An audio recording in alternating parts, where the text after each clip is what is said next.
This is Muredach Reilly, Chair of the Program Committee for American Heart Association, ATVB and PVD Conference in San Francisco 2015. We're here on the last day of the meeting with a very exciting plenary session to close it out.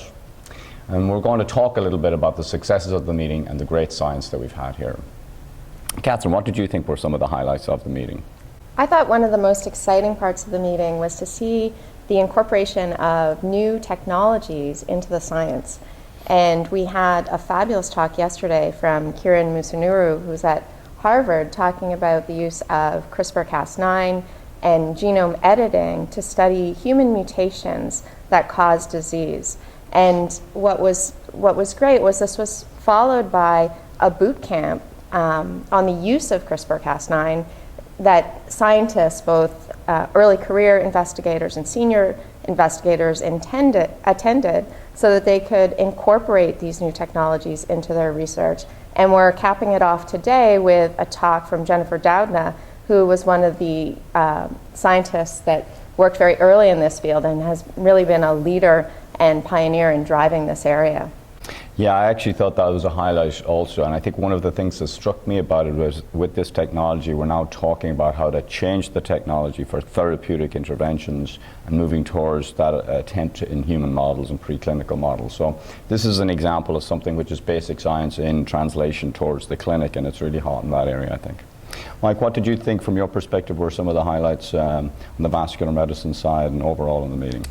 Well, I have to say I've been coming to this meeting for many years, and it's my favorite meeting, but this year I think really outdid most of them. From the standpoint of PVD Council, and actually as a vascular surgeon who does science, the level of translational science here this year was outstanding. I think incorporation of epigenetics into almost every part of the meeting, from human science to animal science and the intersection in between through our sessions in PVD, vascular medicine, and aortic disease yesterday were just really outstanding. And the ongoing interaction throughout the meeting has really been uniquely great. So I know that from PVD Council standpoint, we thought this was a terrific success, and we're really pleased.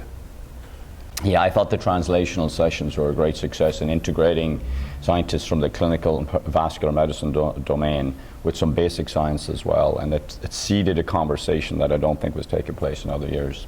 And I was very impressed with the fact that across all the translational sessions that we had where there was clinical applications being discussed, such as novel biomarkers and novel therapeutics, that epigenetics, but also RNA biology was a feature. And I think that RNA biology actually is coming through fairly strong in our field, but also in this meeting we saw examples of the advancement of microRNA towards clinic as biomarkers and therapeutics, which has been going on for a number of years.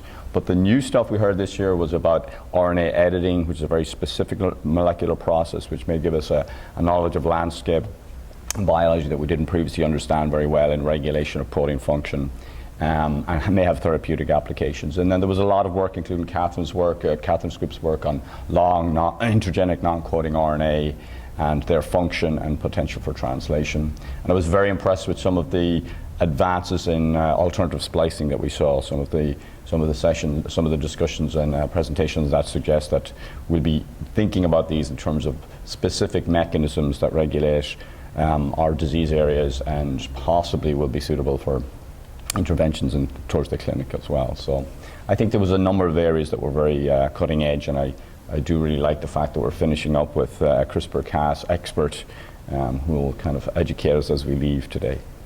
Not to mention our Nobel laureate. Of course. Who's Roger Tsien, who's coming to speak. Of course, the last talk today is by Roger Tsien, who we invited to speak last year and couldn't make it, so we're really delighted that he was able to come back. And he's been a force in our community, in the American Heart Association for decades, and Nobel laureate in chemistry, and he has just advanced the field in terms of methods and models of modeling using fluorescent probes in vivo signaling and really understanding what's happening in live cells and in live animals in cell signaling. And it's just a pleasure to close out our meeting with Roger Tsien's work.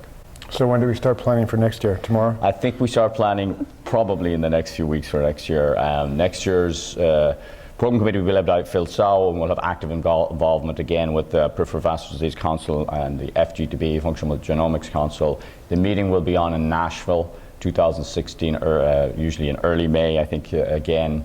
And we expect, we expect an exciting meeting there, and again with a program that moves forward, integrating with peripheral vascular disease, peripheral vascular medicine, as well as functional genomics, and has translational and clinical themes as well.